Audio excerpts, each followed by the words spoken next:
গাড়ি চাবিতে হাত দেন। আজকে যেহেতু আপনার প্রথম দিন, ঠিক আছে, গাড়ি কিভাবে স্টার্ট দিতে হবে, কিভাবে অফ করতে হবে। এখন গাড়ি স্টার্ট আছে, তাই না? আগে বুঝেন গাড়ি স্টার্ট হবে কোন দিকে। চাবি আমরা এভাবে ঘুরান দিই, তাই না? মানে ডান দিকে ঘুরান দিলে কি হবে, গাড়ি স্টার্ট হবে। আর বন্ধ হবে কোন দিকে? বাম দিক। কোনটা? মানে এই যে আমার দিকে তাকান, এই হাতের দিকে তাকান, এই দিক অফ করলে কি হবে? বন্ধ হবে। এখন গাড়ি আপনার স্টার্টে আছে, এখন যদি আপনি আবার যদি ওই দিকে ঘুরান দেন তাহলে কি হবে? সেলফ কেটে যাবে। কি কেটে যাবে? সেলফ। কারণ আমরা যেহেতু নতুন শিখতেছি, নতুন শিখা অবস্থায় কিন্তু এই জিনিসগুলো আমাদের ভুল হওয়া কি থাকবে? স্বাভাবিক থাকবে, তাই না?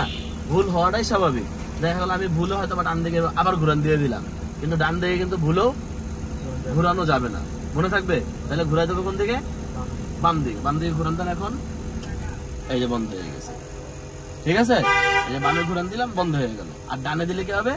স্টার্ট হবে। বুঝতে পারছি? কেমন লাগলো? যাই হোক, আপনারা যারা আমাদের ভিডিওগুলো দেখেন অবশ্যই আমাদের ফেসবুক পেজটি ফলো দিয়ে রাখবেন এবং ইউটিউব চ্যানেলটি সাবস্ক্রাইব করে রাখবেন। এবং আমাদের ফেসবুক পেজে এবং ইউটিউবে আমাদের ফোন নাম্বার দেওয়া থাকবে। আপনারা ড্রাইভিং শিখতে চাইলে আমাদের সাথে সরাসরি যোগাযোগ করতে পারবেন। আজকের ভিডিওটা এখানে শেষ করে দিব। আল্লাহ হাফেজ।